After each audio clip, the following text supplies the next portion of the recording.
पिताहमस्य जगतो माता धाता पितामहः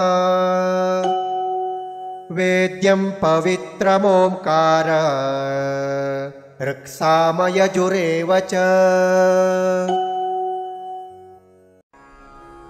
पिता अहम् अस्य जगतः माता धाता पितामहः वेद्यं पवित्रम् ओंकारः ऋक् साम यजुः एव च। पिताहमस्य जगतो माता धाता पितामहः वेद्यं पवित्रमोंकार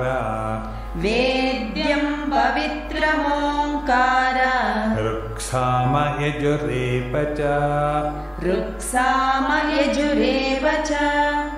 पिताहमस्य जगतो माता धाता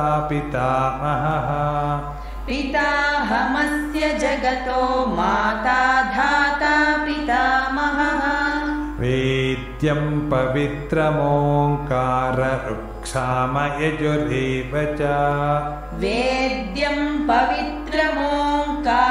ऋक्साम यजुरेव च।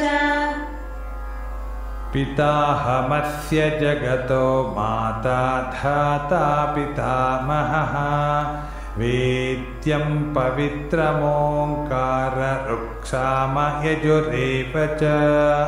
पिताहमस्य जगतो माता धाता पितामहः वेद्यं पवित्रमोंकार ऋक्साम यजुरेव च।